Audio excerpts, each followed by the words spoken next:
अस्सलाम वालेकुम स्टूडेंट्स, उम्मीद करती हूँ आप सब खैरियत से होंगे। आज का हमारा टॉपिक है स्ट्रक्चर ऑफ वायरस। तो आइए हम इसको पढ़ते हैं मज़ीद टाइम ज़ाया किए बगैर। सबसे पहले इंट्रोडक्शन की बात करें तो वायरस एक नॉन सेलुलर ऑब्लिगेट एंडोपैरासाइट है। ऑब्लिगेट का मतलब होता है कि इसको लाजमी, और एंडोपैरासाइट का मतलब होता है अंदर रहना, यानी ये सेल से नहीं बना हुआ और ये जो है किसी न किसी होस्ट के अंदर इसको लाजमी रहना होता है। अगर ये नहीं रहेगा तो ये सर्वाइव नहीं कर सकेगा। ये होस्ट के अंदर ही रहकर रिप्रोडक्शन भी करेगा और इसका कोई सेलुलर स्ट्रक्चर नहीं है, जैसे कि प्लांट्स और एनिमल्स का जिस तरह से सेलुलर स्ट्रक्चर होता है, सेल होता है, उसके अंदर न्यूक्लियस वगैरह, इसके अंदर ऐसे कोई चीज़ नहीं पाई जाती है। मेन स्ट्रक्चर की अगर हम वायरस की बात करें तो आइए हम मेन स्ट्रक्चर देखते हैं इसका।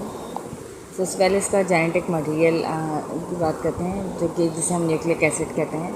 वायरस में जेनेटिक मटेरियल डीएनए या आरएनए की सूरत में मौजूद होता है। डीएनए डबल हेलिक्स होता है और आरएनए सिंगल हेलिक्स होता है। लिविंग सेल्स की तरह इसके पास सिर्फ एक किस्म का ही जो है वो न्यूक्लिक एसिड होगा। लिविंग सेल्स के पास दोनों ही होते हैं, डीएनए और आरएनए, लेकिन वायरस के पास सिर्फ एक ही न्यूक्लिक एसिड होगा, या तो डीएनए होगा या फिर आरएनए।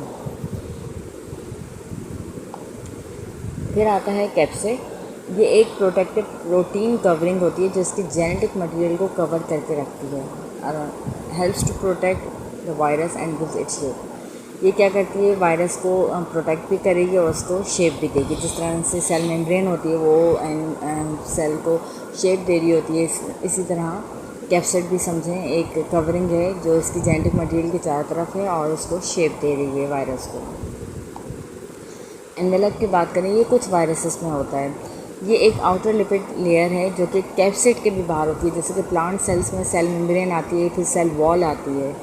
इसी तरह कुछ वायरसेस में पहले कैप्सिड होगा, उसके जो है बाहर की तरफ एनवेलप होगा। Helps the virus to enter the host cell. Envelope की मदद से ही वायरस जो है वो होस्ट सेल के अंदर दाखिल हो जाता है।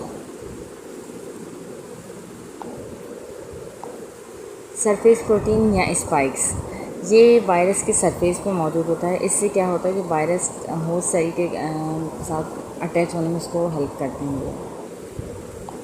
अब डिज़ीज़ जो हैं, कौन कौन सी डिज़ीज़ जो वायरस करवाते हैं, उनमें है कॉमन कोल्ड, बुखार, इन्फ्लुएंजा, नज़ला, ज़ुकाम, डेंगू, पोलियो, हेपेटाइटिस, एड्स वगैरह। तो बच्चों, आज का ये टॉपिक आपका यहाँ पर कंप्लीट हुआ।